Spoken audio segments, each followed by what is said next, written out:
Pulsar.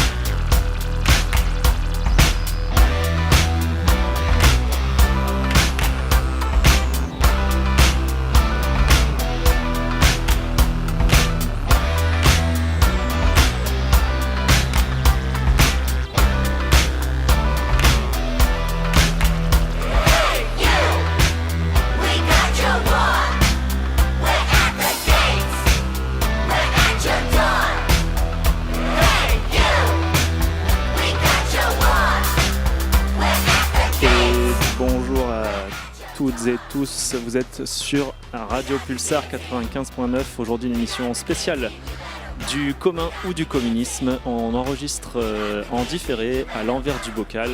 On est le samedi 15 mars. Et autour de la table, nous aurons pour aborder ce sujet Thomas Sahabi, Valérie Soumaï, et puis à l'animation, bien sûr, Carla. Et donc on est en équipe réduite aujourd'hui dans Poitou Pop. Cette émission sera retransmise en différé sur Radio Pulsar et également sur notre chaîne YouTube Ventre Presse. Et tout de suite pour l'introduction, je laisse la parole à Carla. Ok. Alors, la gauche dite radicale et même considérée extrémiste par les dominants est relativement forte ces dernières années. En témoignent de nombreuses mobilisations sociales très suivies, de la loi travail en 2016 à la réforme des retraites en 2023. Sa capacité d'organisation dans l'urgence et la victoire du NFP, Nouveau Front Populaire, aux législatives anticipées de l'été 2024 nous l'ont encore montré récemment. Pourtant, il est parfois difficile de cerner son vrai projet ou l'idéal politique qu'elle défend. Des mots dont la définition peut être très variable et dont le sens peut donc demeurer très flou ont fleuri dans les discours de gauche. Social, commun, citoyen, solidaire semblent avoir remplacé des concepts affirmés tels que le socialisme, le communisme, le marxisme ou l'anarchisme. On pense bien sûr à l'avenir en commun, à la nouvelle Union populaire écologique et sociale, ou plus localement à Poitiers collectif ou Ozon, Poitiers social, écologique, solidaire et citoyenne. Aussi, la question que nous nous posons aujourd'hui est la suivante. Le flou des programmes et des slogans cache-t-il le flou des idées ? L'écologie ne marche pas sans justice sociale. L'écologie ne marche pas sans changement de tout système qui nous emmène dans le mur. Les militants écologiques, historiquement, ne sont pas que des élus de militants écolos. En général, ils sont en même temps dans leur AMAP, ils bossent dans l'ESS, dans le service public, ou parfois dans des métiers plus inattendus, mais en essayant de changer le système de l'intérieur. Chacun fait comme il peut. Mais ce que je peux vous dire, c'est qu'on a été les premiers compagnons de route de l'économie sociale et solidaire. Donc des anti-libéraux. Ben évidemment, c'est possible de diminuer énormément les écarts de revenus dans une société entre le moins bien payé et le mieux payé. C'est possible d'associer... En gardant le même système, donc le capitalisme vert, comme on l'appelle. Vous voulez me faire dire que je suis comme Yannick Jadot pour le capitalisme vert ? Pas du tout, je veux rien vous faire dire, je vous pose une question. Ce n'est pas le cas. Quelle serait la politique économique idéale ? C'est quoi le capitalisme ? Par exemple, une forêt, voyez, les écologistes, ils veulent la protéger, les capitalistes, ils veulent l'exploiter et en tirer une rentabilité. Ça n'est pas la même logique. Ok, donc là c'est un extrait donc de Marine Tondelier, vous avez dû la reconnaître. Et donc, je vais vous passer la parole directement à nos invités. Est-ce que vous pourriez vous présenter rapidement, s'il vous plaît ? Oui, bonjour à tous et tous. Donc, je suis Valérie Soumaï, je suis militante syndicale et politique. Je milite au sein de la France Insoumise et de la gauche écosocialiste. Et j'ai été candidate aux dernières élections législatives de 2022 pour la NUPES et de 2024 pour le Nouveau Front Populaire. Merci. Thomas Sahabi, donc j'ai été militant du Front de gauche à une époque. Et j'ai été aussi militant adhérent à Réseau Salariat. Donc on parlera peut-être. Bon, j'y suis plus, c'est pas par désaccord profond, mais simplement par manque de temps et manque de temps pour m'y impliquer. Mais bon, on présentera peut-être ce que défend Réseau Salariat dans la suite de la discussion. Oui, bien sûr. Et donc, justement, pour rentrer tout de suite dans le vif du sujet, on va parler dans cette première partie d'émission, donc dans cette première heure, plutôt du fond des projets. Et donc, on va voir différents sujets. Et donc, par exemple, justement, est-ce que Thomas, tu peux nous expliquer un peu la position de Réseau Salariat? Qu'est-ce qu'ils proposent? Donc, Réseau Salariat, c'est les friotistes, en gros. Oui, alors, donc, Friotis, donc, tu veux dire par rapport à la pensée un peu de Bernard Friot. Alors, Réseau Salariat, c'est une association d'éducation populaire qui est structurée nationalement, dont l'idée est de défendre, disons, voilà, il y a plusieurs termes des fois qui peuvent s'y rapprocher, mais on va dire ce qu'on appelle le salaire à vie ou le salaire à la qualification personnelle. Enfin, ça, c'est, disons, un peu un projet global, on va dire. Donc, c'est un peu quelque chose qui part à la base des théories, des pensées de Bernard Friot, mais disons, le but des réseaux salariats, d'une part, c'est un petit peu, entre guillemets, de vulgariser un petit peu ça, d'y réfléchir aussi, de prolonger la réflexion, c'est entre guillemets, un petit peu de lui enlever le caractère personnel, disons, en fait, entre guillemets, de défriotiser le concept et aussi de les faire évoluer. C'est-à-dire que si je prends, par exemple, ce qui pouvait se dire il y a 10 ans et ce qui se dit maintenant dans Réseau Salariat, il y a quand même pas des choses qui ont pu être évoluées, affinées ou complétées. C'est-à-dire que, par exemple, au tout début, Bernard Friot ne parlait pas du tout de création monétaire, mais c'est des choses qui ont pu être ensuite abordées par la suite dans le Réseau Salariat, mais aussi, finalement, des choses politiques plus larges, quoi. Voilà. Alors après, est-ce que tu veux que je développe ou que je présente brièvement le principe du salaire à vie Oui, s'il te plaît. Comme ma thèse en 3 minutes, la thèse de Réseau Salariat en 3 minutes. Non, mais en gros, le principe, c'est dans les grandes lignes, c'est de se dire que on prend toutes les entités économiques, que ce soit des entreprises ou des administrations, enfin entreprises privées ou éventuellement des services publics. Donc chacune de ces structures ont un budget, on va dire, avec des dépenses et des recettes. En fait, donc dans le cadre par exemple, d'une entreprise privée, une fois qu'elle a dépensé toutes ses dépenses, on va dire, courantes, enfin simplement par exemple, une entreprise qui aurait des marchandises, achète des marchandises, mais après une fois que l'excédent, disons, de l'entreprise est pris complètement, c'est-à-dire l'excédent avant de prendre, en fait, l'entreprise paye pas les salaires, ne fait pas de profit. Et donc, en fait, entre guillemets, on prend tout. Et après, c'est redistribué dans des caisses qui sont basées sur le modèle de la sécurité sociale. Et ensuite, ces caisses sont divisées en 3. Une caisse qui va reverser des salaires à tout le monde selon une échelle de 1 à 3, 1 à 4, mais qui peut être du coup redébattue et définie démocratiquement. Une autre caisse qui va servir à financer les investissements. C'est-à-dire qu'en fait, c'est aussi... Ça, c'est souvent un truc, quand on parle du projet de salaire à vie, beaucoup de gens voient que l'aspect du salaire en disant que c'est un revenu de base amélioré, alors que c'est pas forcément le cas. Il y a aussi cet aspect-là, du coup, sur l'investissement économique, qui, du coup, est aussi, on va dire, géré par des caisses de sécu qui, elles, du coup, elles sont... derrière, finalement, c'est de remettre un peu au monde du travail, disons, les choix sur les investissements économiques et éviter tout profit et que ce soit pas les capitalistes qui décident de comment va être investi l'argent, mais plutôt, du coup, une caisse d'investissement qui va, du coup, être gérée par les travailleurs et travailleuses et qui va décider de ça. Et puis, une troisième caisse qui va financer les services publics, quoi, en gros. Bon, les grandes lignes, c'est ça. C'est peut-être un peu technique, mais disons, c'est plus que le salaire en lui-même, finalement. C'est le salaire, l'investissement, et puis... c'est un peu de l'autogestion généralisée, si on va dire les choses autrement, quoi. Merci pour cette présentation. On reparlera du salaire à vie dans la suite de l'émission. Valérie, est-ce que tu peux nous présenter un petit peu des mesures qui pourraient être...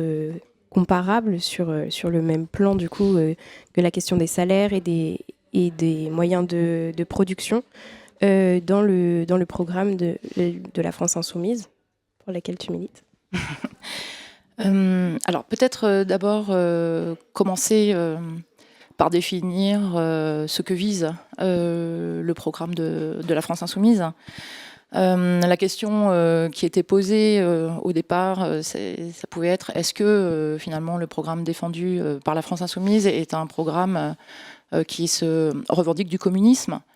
Donc voilà, si je me souviens bien, le communisme, il vise à l'instauration d'une société sans classe sociale, sans salariat, voire même, selon Marx, sans État.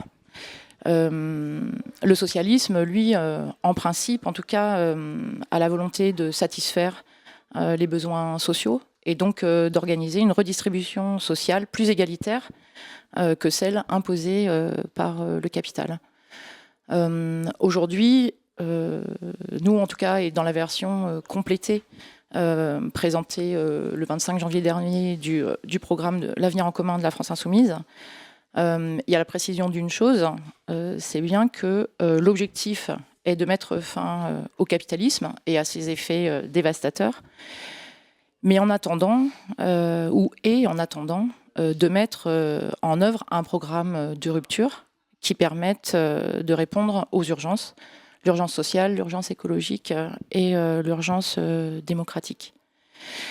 Donc c'est un programme qui n'est sans doute pas totalement radical, ni vraiment communiste, qui ne travaille pas, en tout cas dans les mesures qu'il présente, à une transformation globale, comme vient de nous l'expliquer par exemple Thomas, mais qui, en tout cas pour nous, en l'état actuel et notamment du rapport de force, est une réponse qui nous paraît la mieux adaptée pour obtenir un changement qui propose une transition concrète en fait entre une société d'injustice pour aller vers une autre société d'entraide et de partage et qui prenne en compte l'absolue nécessité de recréer du lien entre les humains et la nature et respecter un cycle, le cycle des écosystèmes. Donc ensuite, les mesures, elles sont dans ce cadre, dans ce cadre-là. L'idée, c'est de permettre à toutes et tous de pouvoir vivre décemment.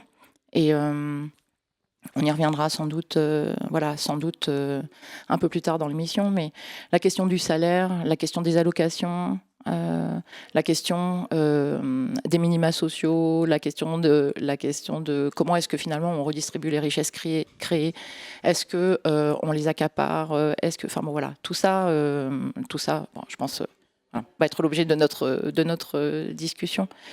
Donc ensuite, sauf si tu me poses une question très précise, voilà. Mais du coup, est-ce que tu peux un peu détailler justement sur ce que propose ce programme sur la question des salaires, par exemple? Parce que pouvoir comparer justement, pour pouvoir mettre en parallèle avec la proposition de Réseau Salariat. Donc la question des salaires, nous, ce qu'on dit, c'est l'échelle. Il y a la question de l'échelle des salaires, la question d'un salaire minimum, par exemple. Pendant la campagne, on a dit aujourd'hui, le salaire minimum ne permet pas à chacune de vivre décemment. Donc il y avait une proposition chiffrée d'augmenter le salaire. C'est-à-dire que là, on voit bien qu'on ne change pas de modèle, en fait. On ne change pas le système.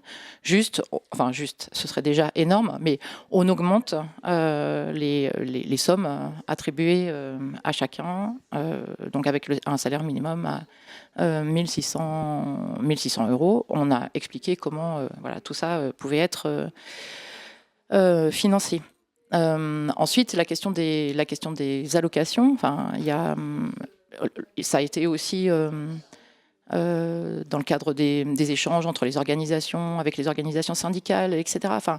La question aussi de est-ce qu'une allocation, parce que c'est ce que j'ai cru comprendre aussi qui était défendu par Réseau Salariat, le fait de mettre la question du salaire, c'est-à-dire du terme salaire et de ce que ça veut dire en termes de finalement revenus issus de cotisations, elle s'oppose un peu à celle d'allocation. Et par exemple, la question de l'allocation pour les jeunes, d'une allocation autonomie jeunesse, elle est défendue. Le principe même de donner à chaque jeune la possibilité de vivre de manière autonome, elle est défendue en gros par toutes les organisations de gauche, y compris les organisations syndicales. Or, ce qu'on met sur la manière dont on finance ou ce que recouvre ce terme d'autonomie financière, elle n'est pas finalement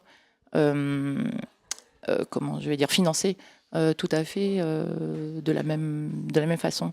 Je vois bien que c'est pas très précis ce que je raconte, mais en même temps, les salaires, il faut qu'ils permettent. En fait, le principe, c'est les salaires, il faut qu'ils permettent à toutes et tous de vivre décemment. Il ne faut pas qu'il y ait des écarts de plus de 1 à 10. Ça, c'était, je crois, le consensus qui avait été trouvé dans le cadre du nouveau Front populaire entre les salariés et les patrons. Dessus, il faut que soit adossé des cotisations sociales qui permettent d'abonder les caisses de la sécurité sociale.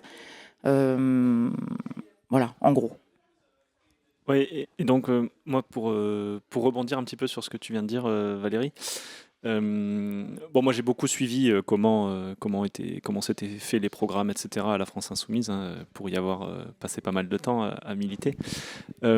Effectivement, je pense il peut y avoir parfois une différence de philosophie ou d'approche dans certaines choses. Tu évoquais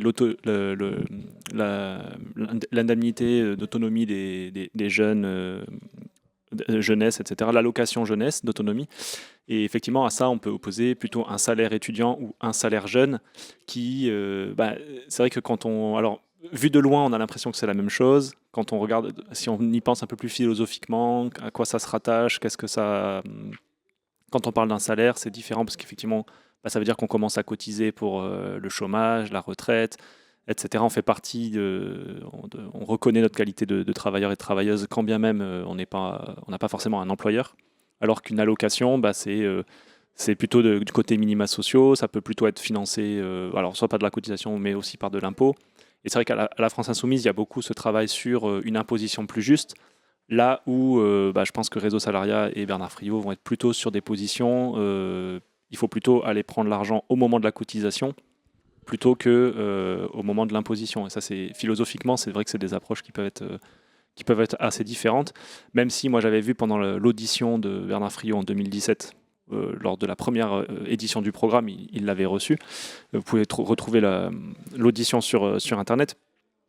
En fait, à l'époque, je crois que c'est Charles Girard qui dit ça, que en gros, eux, ils pensent que c'est difficile de mettre en place les propositions de Friot, mais qu'ils s'en sont quand même inspirés en essayant de faire en sorte que, par exemple, les minima sociaux soient au niveau du seuil de pauvreté, que le chômage y soit étendu de telle manière à ce qu'on soit jamais sans droit. Enfin, ils avaient essayé de mettre en place tout un tas de mesures pour faire en sorte que, comme tu dis, on puisse vivre dignement, etc. Même si ça reste de l'aménagement de capitalisme sans forcément le mettre à terre et le détruire. Mais donc ça nous amène à un autre point sur lequel on voulait passer. Donc effectivement, a priori, on est quand même sur deux projets qui visent à un dépassement du capitalisme, alors soit par de la réforme, soit par un dépassement peut-être plus prononcé, en tout cas moi c'est mon sentiment, sur les propositions de Réseau Salariat. Mais sur ça, on est un peu d'accord sur ce point-là quand même. Est-ce que c'est pas simplement une question d'horizon, ou enfin d'horizon, on va dire, en termes temporels, je veux dire, entre un programme politique qui est celui de l'Avenir en commun, par exemple, ou d'autres, à gauche ou à gauche radicale, et donc qui vise à dire qu'est-ce qu'on fait demain si on a les commandes du pouvoir central, en gros, et ce qu'on prévoit à long terme sur peut-être 10, 20, 30, 40 ans, je sais pas. Ou sous un horizon de 3-4 ans, mais dans le cadre d'une grande crise ou d'une révolution ou d'une guerre, comme ça peut être le cas finalement quand on a mis en place la Sécu en 45-46, quoi. Mais du coup, pour revenir un petit peu au sujet quand même de départ, au titre bien précis de l'émission, du commun ou du communisme. Donc, d'après ce que je comprends dans les explications, Réseau Salariat propose du communisme. Le salaire à vie, c'est une mesure qui est communiste, tandis que le projet L'Avenir en commun de la France Insoumise ne se revendique pas communiste, mais vise tout de même la fin du capitalisme. Mais du coup, si on vise la fin du capitalisme, on propose quoi à la place, si on ne propose pas du communisme? Alors là-dessus, je vous propose peut-être d'écouter un petit extrait de Frédéric Lordon qui parle justement de ça.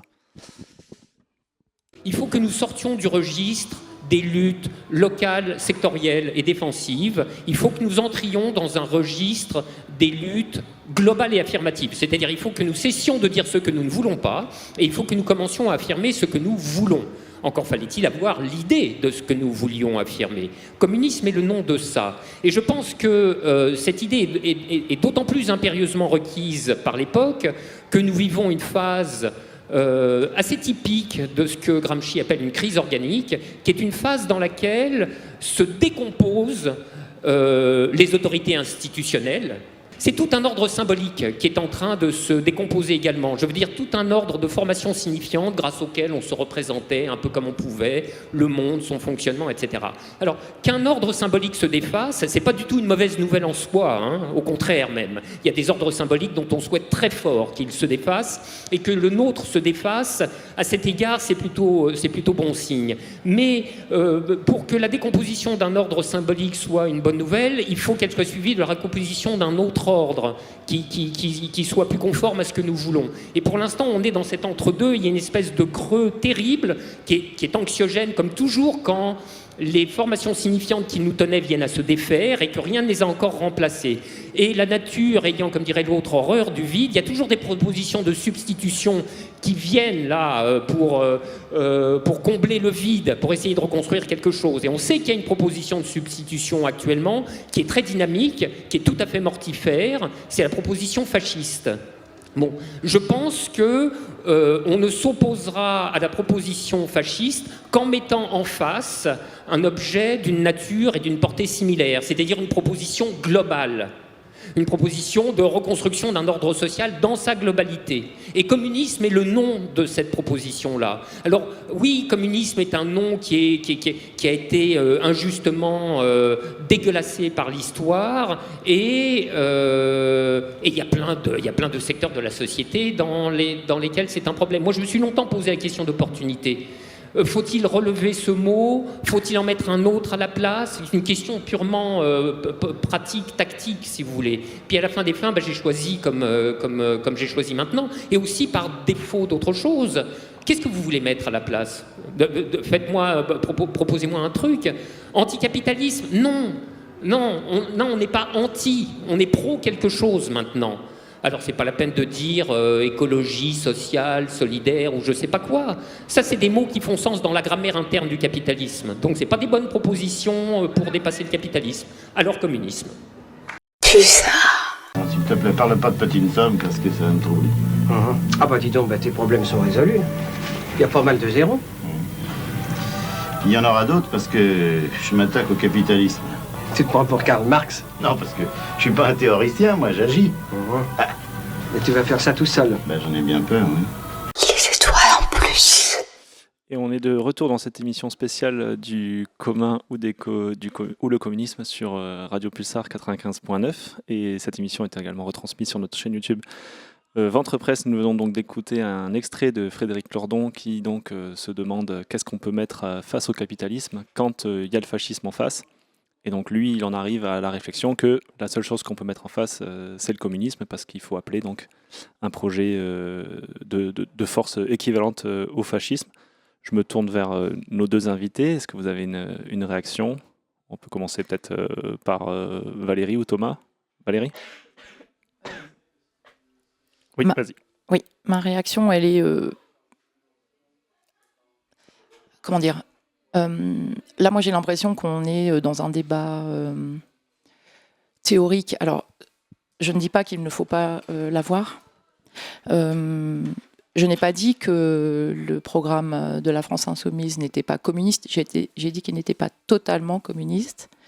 Mais voilà, là aussi, on est dans des mots, en fait. Alors, je suis d'accord avec le fait qu'il faut dire exactement ce qu'on veut faire. Et il faut dire pourquoi on veut le faire, mais je pense qu'on ne peut pas avoir ce débat sans dire comment on le fait. Et en fait, là, moi, j'ai plutôt envie de... Je ne sais pas, en fait, ce qu'on va mettre face au capitalisme. Moi, je pensais que le capitalisme était à un moment où on allait bientôt voir sa fin, vu les dégâts qui s'offraient aux yeux de toutes et tous, qu'ils soient sociaux, qu'ils soient écologiques, démocratiques. Et en fait... cet enfoiré, il trouve par une petite porte dérobée la possibilité non seulement de se maintenir, mais en plus de se maintenir de manière tout à fait antidémocratique. Donc, ce qu'il va y avoir en face, je ne sais pas. Ce dont je suis sûre, en revanche, c'est que il faut se remonter les manches de manière urgemment pour s'opposer à ce qui effectivement est en train de monter face à lui, mais quand on dit face à lui, je ne suis pas tout à fait d'accord non plus, parce que le fascisme, il s'appuie aussi, sur les thèses capitalistes. Donc c'est pas un rempart au capitalisme, le fascisme. Et donc, comment on va ensemble trouver les moyens de ne pas tomber dans des sociétés fascistes et en plus de mettre à bas le capitalisme, voilà, je ne sais pas quel nom ça porte. En revanche, voilà, comment ensemble on y va. Là, je crois que ça va être l'objet du débat un peu plus tard, mais ça me paraît extrêmement important. Si je peux, en fait, oui, c'est intéressant de dire qu'en effet, le fond est très très lié à la forme, et la question de la stratégie, évidemment, on allait la poser, bien sûr, mais on voulait d'abord revenir un peu sur les projets. Moi, si je voulais réagir un petit peu à ce qui est à la vidéo. En fait, la vidéo d'ailleurs reprend un petit peu l'introduction que vous avez faite là du sujet. Comment dire, en fait, il y a deux choses. C'est vrai que on n'est pas en effet obligé de brandir forcément un étendard en mettant communisme, disons par exemple sur le titre d'un programme ou sur le titre d'une affiche ou d'une campagne électorale ou par exemple. Mais après, il y a quand même, disons, je pense besoin, à mon sens, d'avoir et d'ailleurs même je tiens à dire que sur le débat, bon, j'ai précisé que j'avais été membre de Réseau Salariat, mais je sais pas forcément, je porte pas forcément une position qui est officiellement celle de Réseau Salariat en disant ça. Mais je pense que c'est quand même important d'avoir un fond un peu plus structuré que simplement justement des mots comme ce qui était cité dans l'intro et dans cet extrait de Frédéric Lordon, solidaire, citoyen, qui des fois portent sur des valeurs qui des fois ont un côté un peu moral mais ne vont pas forcément toucher au fond du fonctionnement de la société. Et il y a aussi, ça c'est le premier aspect. Deuxième aspect, c'est aussi que, bon, pour avoir fait militer quand même un certain temps, même si je ne suis pas si vieux que ça, j'ai l'impression que souvent quand on démarre un mouvement ou une campagne ou une campagne électorale ou qu'on recrée un parti ou qu'on fait une alliance, etc. En fait, on retourne à la case départ, on réapprend à faire le vélo un petit peu. Et surtout des fois sur des bases comme on va faire un projet citoyen ou un référendum d'initiative citoyenne ou des choses comme ça qui, en fait, oui, mais enfin, c'est utile. Je dénigre pas ça, mais en fait, on reprend à la case départ. Et alors que si on avait, par exemple, une doctrine qu'on peut appeler communisme, qu'on pourrait appeler autre chose, même sans forcément dire qu'on va faire la révolution demain de façon massive, on pourrait même prendre le terme communisme et avoir une définition peut-être un peu plus édulcorée, peut-être, si ça peut être une étape, on va dire. Ça, je ne suis pas forcément contre. Et je citerai un exemple dans ce sens-là, c'est que par exemple, si je prends le Nasser, le président égyptien, il se revendiquait socialiste. Mais ce n'était pas franchement le même socialisme que celui de la révolution russe. Il n'empêche que, à la fin, il a quand même nationalisé le canal de Suez. Bon, ça n'a pas été le grand soir, mais il y a eu quand même ce truc-là. Et que si on n'a pas un petit fond, à dire, qui serait un peu plus théorique et un peu plus, peut-être un peu plus fort, on va dire, on risque de se faire bouffer et en fait, à ne pas faire grand-chose à la fin, quoi. Oui, en fait, moi j'ai l'impression que quand il y a un mouvement qui émerge, souvent en ce moment il est contre quelque chose. Souvent on se défend. Et donc le premier moteur, c'est ça. Mais il y a un moment où quand même on arrive rapidement au fait que les problèmes qui sont posés actuellement, ils le sont parce qu'on vit dans une société capitaliste, etc. Et du coup, on arrive quand même assez vite à OK, donc il faudrait qu'on détruise le capitalisme, mais pour aller où ? Et à chaque fois, on se repose la question. Du coup, il y a ces trucs-là de termes qui sont quand même très sujets à interprétation parce qu'ils sont très très vagues. Et c'est ce qu'on a dit en introduction. Et du coup, on ne sait pas trop où on va. Et en fait, c'est super difficile d'avancer quand on ne sait pas où on va. Et du coup, c'était en ça ma question qu'est-ce qu'on met à la place du capitalisme, quoi.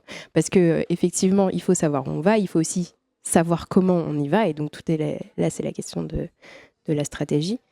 Mais par exemple, le communisme, c'est déjà théorisé et tout. Et effectivement, ça fait peur. Donc, c'est parce que ça a été dévoyé de plein de façons, parce que ça a été même interdit. Enfin, ça a une très mauvaise réputation quand même. Mais est-ce que ce ne serait pas important justement d'affirmer si on s'en revendique, qu'on s'en revendique, pour le remettre au goût du jour en fait, et pour montrer que c'est toujours d'actualité et que c'est là qu'on veut aller si jamais on veut aller par là.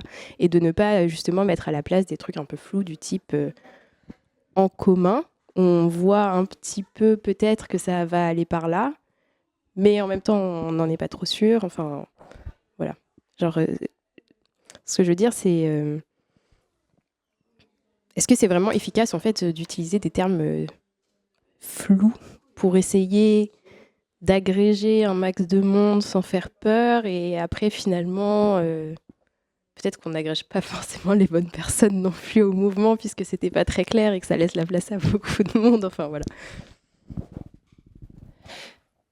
Je lève la main comme à l'école. Alors moi je suis pas sûre que les termes soient flous. Enfin, ce que je veux dire, c'est le communisme, le socialisme, ils sont polysémiques dans l'histoire, en fonction de, y compris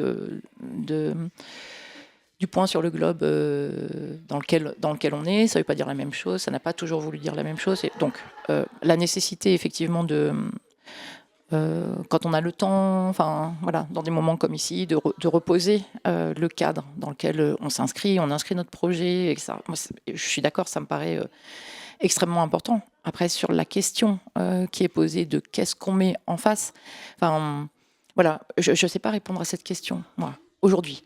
Voilà, je ne sais pas répondre. Et je me dis qu'il y a des questions qui sont posées aujourd'hui qui ne l'étaient pas au moment de la définition du communisme, comme par exemple les questions écologiques.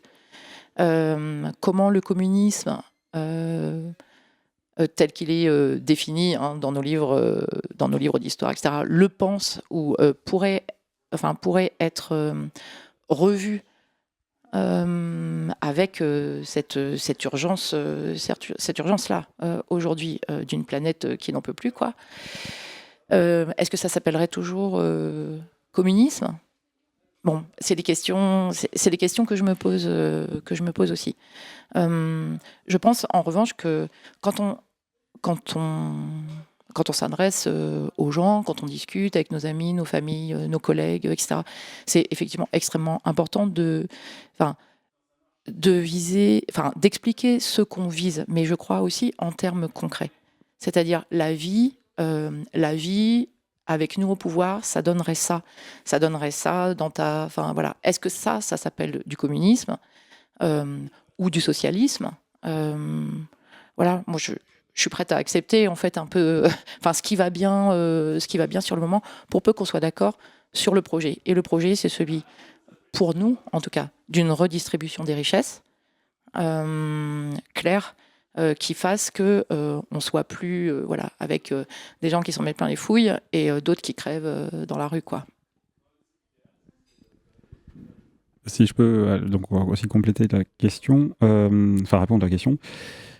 Alors, c'est vrai qu'on peut, redéfinir les choses parce que, notamment le concept, on ne parle pas du même communisme en 1917 qu'aujourd'hui, ça c'est sûr. Il y a pas mal de choses qui sont passées, il y a aussi des questions peut-être géographiques aussi, et notamment dans le réseau salariat et les théories de Friot, c'est pas mal basé sur le concept de déjà là, c'est-à-dire avec une sécurité sociale qui pourrait être déjà un bout de communisme, mais pas complet et pas sur tous les domaines, quoi. Et c'est un petit peu ça finalement, par exemple les propositions qui sont de faire une caisse d'investissement, en fait c'est entre guillemets utiliser le mécanisme, la structure, une structure qui fonctionnerait comme la sécurité sociale, mais pour financer directement de l'activité économique. Et c'est pas juste le côté finance, parce que bon, certes c'est intéressant parce que ça permet justement de se passer des banques notamment, mais c'est aussi le fait de... en gros, c'est aussi de décider, de décider de l'outil de travail, comment il doit être créé, comment il doit fonctionner. Et quand je dis décider, c'est que ce soit les travailleurs et les travailleuses qui décident de ça. Et là, je reciterai... je ne sais pas s'il a écrit dans un bouquin, mais je pense qu'il a fait un bouquin que je n'ai pas lu, mais en tout cas, dans une interview vidéo, il y a Nicolas Framont de la revue Frustration Magazine, qui, lui, ne voulait pas employer le terme communisme, parce que peut-être il y a peut-être aussi la connotation négative du terme, qui jouait dans son jugement, mais il disait qu'il voulait parler de démocratie dans le travail. Et à la limite, ça peut être une définition qu'on pourrait donner aujourd'hui du communisme, de dire qu'on va élargir le champ démocratique, pas uniquement sur la vie de la cité, les institutions, l'État, les communes, etc., mais au sein même des choix économiques, en fait. Et ça peut être une définition qui rendrait la chose, on va dire, peut-être plus facilement déjà compréhensible, et aussi plus facilement acceptable pour beaucoup de gens, quoi. C'est-à-dire qu'on va dire, tiens, demain, tu seras pas obligé de t'endetter pour monter une exploitation agricole. Ce sera décidé avec, disons, avec les travailleurs. Alors c'est peut-être flou de dire ça comme ça, mais avec, par exemple, une caisse d'investissement qui, elle, va être gérée pas par des institutions bancaires, mais par exemple, des syndicats, peut-être. donc les travailleurs et les travailleuses via les syndicats, quoi, par exemple. Oui, et pour rebondir là-dessus, pour parler un peu pour rebondir aussi sur ce que tu disais, Valérie, à quoi ça peut ressembler demain. Et moi, c'est ça que j'aime bien dans le projet de réseau salariat, en fait, c'est moi, j'arrive à me projeter sur un demain. Et donc, notamment, donc effectivement, il s'appuie sur un déjà là. Par exemple, il prenait l'exemple de la caisse d'investissement. Il y a un exemple concret qui existe, c'est le financement des CHU de France au moment de leur construction. En fait, à l'époque c'était des francs, mais l'État n'avait emprunté absolument 0 € sur les marchés financiers. Il avait juste augmenté la cotisation sur les salaires. Et ils ont financé les travaux au fur et à mesure que les travaux avancent grâce à ce mécanisme-là. Donc c'est la généralisation un peu de ça, du statut des fonctionnaires, mais également quand on regarde un médecin libéral, en fait, son salaire, il revient de la cotisation des autres, de toutes et tous, à la caisse d'assurance maladie qui à la fin paye les actes, etc.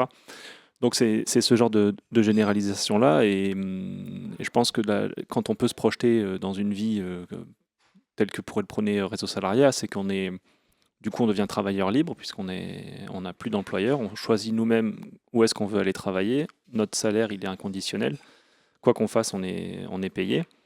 Et par contre, derrière, effectivement, au lieu d'aller voir une banque pour lancer, je sais pas, une boulangerie, une entreprise automobile ou que sais-je, on va voir la caisse d'investissement qui est tenue par d'autres gens comme nous, et en fait, le monde, il ressemble beaucoup à ce qu'on a actuellement, puisqu'en fait l'argent n'a pas disparu, etc.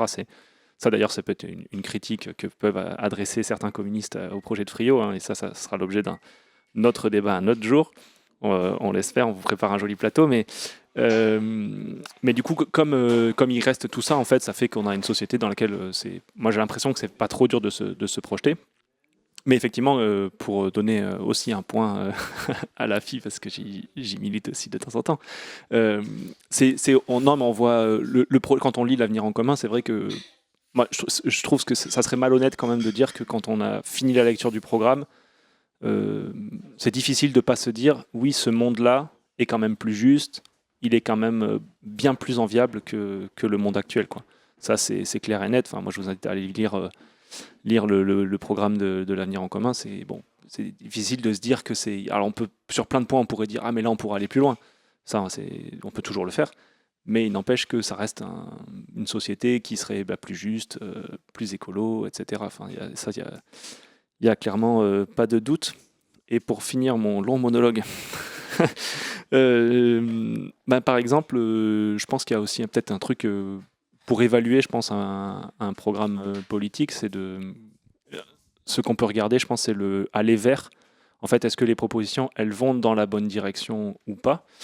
Et par exemple, alors on peut prendre un exemple, hein, c'est par exemple, on sait qu'à gauche, il y a des nuances de gauche qui vont dire il faut plutôt, je sais pas moi, faire des tarifications sociales. Par exemple, mettons pour les bus ou pour des allocations, il faut regarder le quotient social, et puis les pauvres, on leur donne l'aumône, et puis... je suis volontairement provocateur dans mes propos. Les pauvres, on leur donne l'aumône, et puis les autres, ils n'ont rien.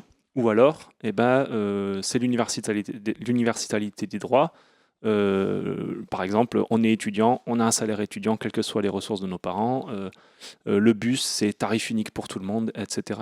etc. Donc, par exemple, sur ce sujet-là, de l'universalité des droits versus tarification sociale, vous vous positionnez comment, vous personnellement, ou programmatiquement, si vous avez si vous connaissez la position officielle des différentes structures?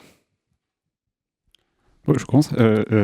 Sur l'universalité des droits, j'aurais tendance à dire que oui. C'est un cap, on va dire, ultime. Après, je comprends si on est dans un cadre politique. Parce que c'est vrai que le Réseau Salariat n'est pas un parti politique. Donc derrière, ça sera peut-être d'ailleurs des échanges qu'on aura sur la deuxième partie. Mais comment on fait pour aller vers ce projet-là? Parce que ça peut paraître à la fois très proche et très lointain. Mais bon, concrètement, est-ce que c'est demain, on décide comme ça? Et est-ce que ça va se faire si facilement que ça? C'est pas sûr. Mais en tout cas, je peux comprendre qui peut des fois, par souci de réalisme politique, tu vas dire, bon, on va commencer par mettre un truc qui est sous condition pour après essayer de l'étendre. Mais après, j'aurais tendance à dire que des fois, il vaut mieux placer la barre haut et dire placer d'emblée l'universalité des droits, quoi. Après, si je donne, disons, des raisons pour ça, alors, c'est peut-être un peu philosophique parfois, mais en gros, Par exemple, on parlait au début de l'émission de l'allocation d'autonomie qui est par exemple proposée par la France Insoumise, et alors qu'il y a par exemple, je sais et ça c'était un débat, je crois qu'avec par exemple les jeunes communistes ou les étudiants communistes, eux ils sont pour le salaire étudiant. Et j'aurais plutôt tendance à être pour le salaire étudiant, même si j'aurais des critiques à faire là-dessus, mais parce qu'en fait l'allocation d'autonomie, ça laisse quand même, enfin disons, on est quand même dans une société où à 18 ans on a le droit de voter, mais il y a quand même pas mal de choses qui sont accessibles qu'à partir de 25-26 ans. Le RSA, bon, je suis pas forcément pour le RSA, enfin, je serais pour mieux que le RSA, disons, mais disons, même ça, c'est pas accessible entre 18 et 25 ans, donc on considère quand même qu'entre 18 et 25 ans, t'es pas un adulte, quoi. Enfin, et que tu dépends encore de tes parents. Et en quoi l'universalité des droits permettrait du coup de nous rendre finalement plus adultes. D'une part, j'aurais tendance à penser que, contrairement à ce qu'on dit, ça va pas forcément des responsabilités des jeunes de 18 ans si on leur donne direct un salaire par exemple d'équivalent du salaire minimum, par exemple, sur la simple condition qu'ils soient étudiants, par exemple, ou qu'ils soient apprentis. Je pense pas que ça déresponsabilise. Et au contraire, je pense même que ça peut du coup donner, disons, on va dire, en fait, ça peut justement davantage responsabiliser parce que derrière, tu te dis, bon, j'ai ça et ça te conforte dans un statut au-delà de la question purement des besoins qu'on peut avoir. Ça te pose comme, disons, comme une personne émancipée finalement. Ça, c'est le premier aspect, donc ça, c'est un peu philosophique. Et le deuxième aspect, un peu plus pratique, mais un peu dans la continuité. Par exemple, ceux qui vont dire qu'il ne faut pas l'universalité des droits, c'est ouais, mais quand même, disons là, le fils de Bernard Arnault, disons, on va pas lui donner des allocations de logement quand même. Enfin, il a quand même l'argent de papa. Mais en fait, le truc, c'est si on dit ça, le problème, c'est que l'argent de papa, là, si son papa c'est Bernard Arnault, il va peut-être le donner sous condition.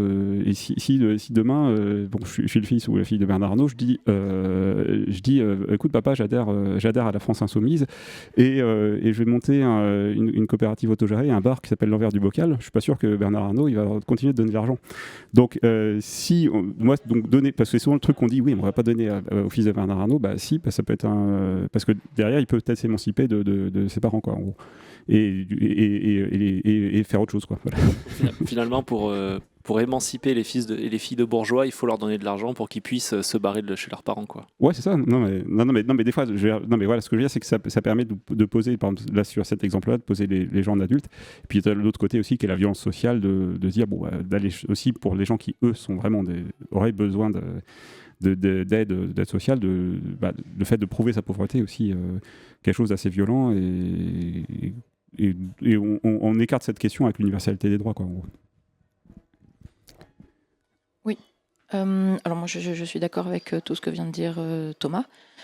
On peut pas, l'égalité des droits, c'est c'est quelque chose à laquelle moi je suis à titre personnel très attachée, et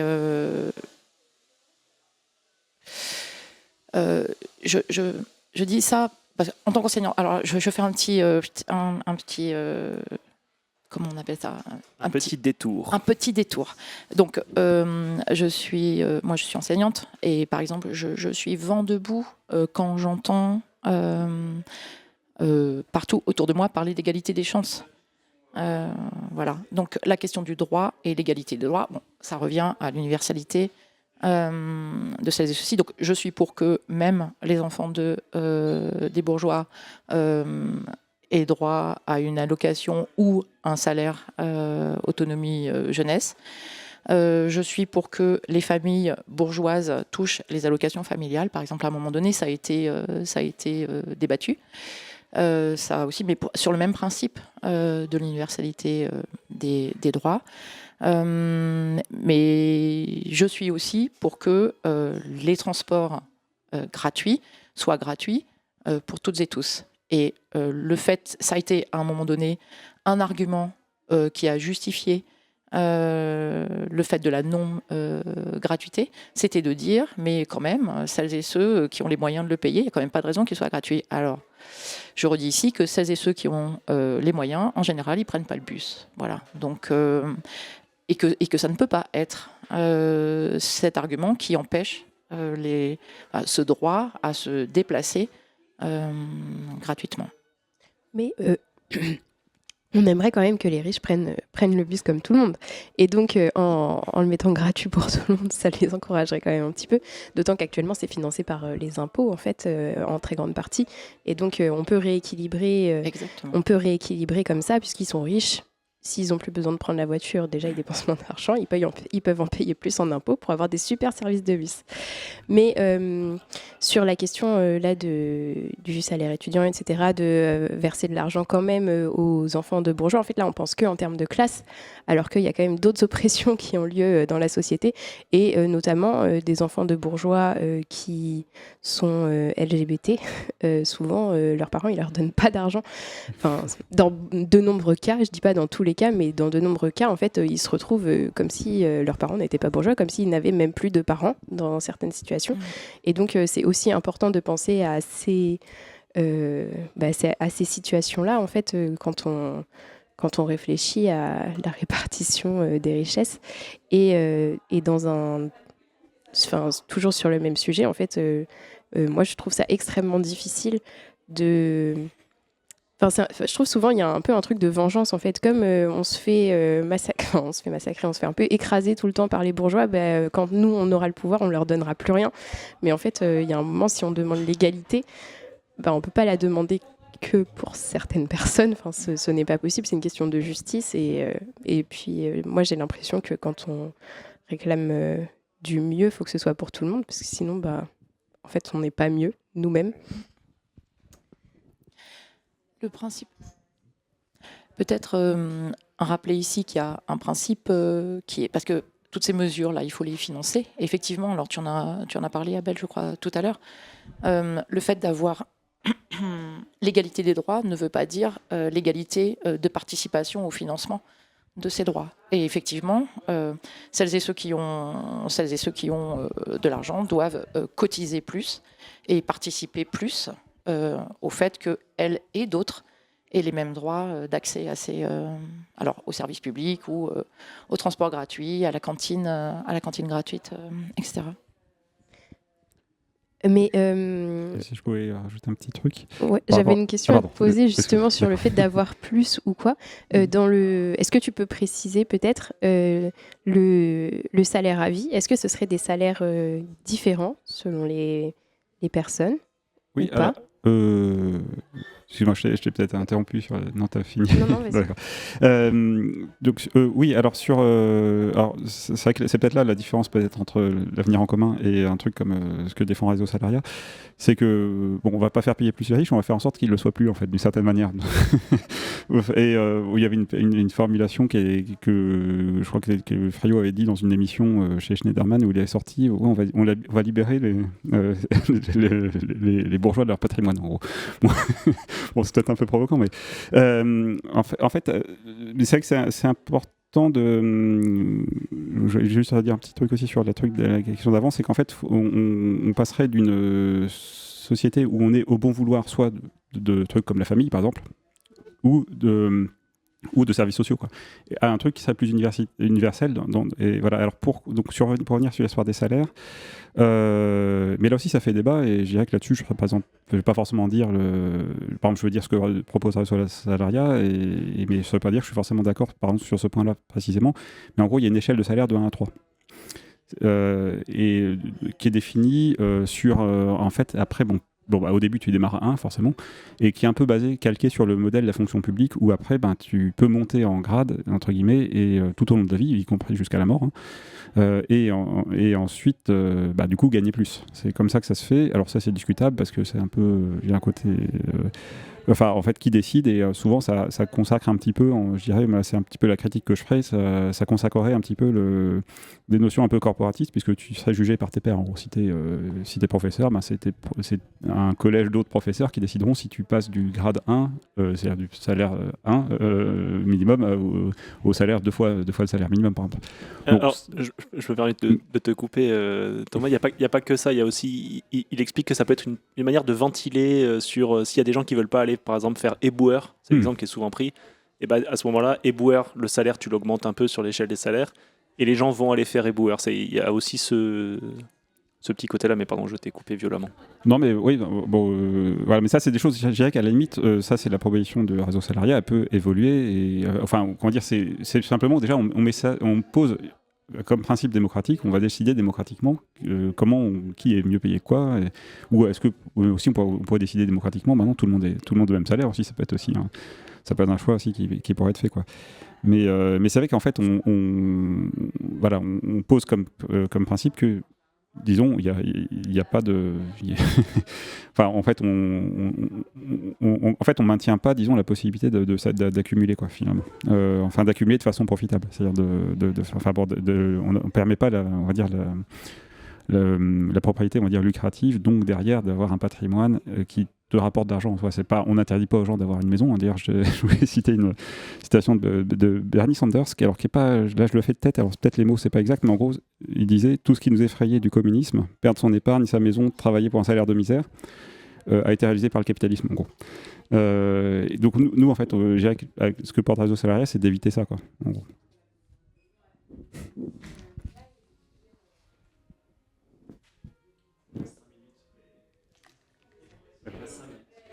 D'accord, mais tu veux faire là ? Je pense que c'est bien de. C'était une bonne conclusion pour peut-être Ok, la première partie. je ne veux pas avoir le mot de la fin, hein, c'était pas le but. Ok. Et Non, mais j'ai pas compris pourquoi t'avais écrit 5 minutes. Parce qu'il reste 5 minutes. Fallait faire la phrase.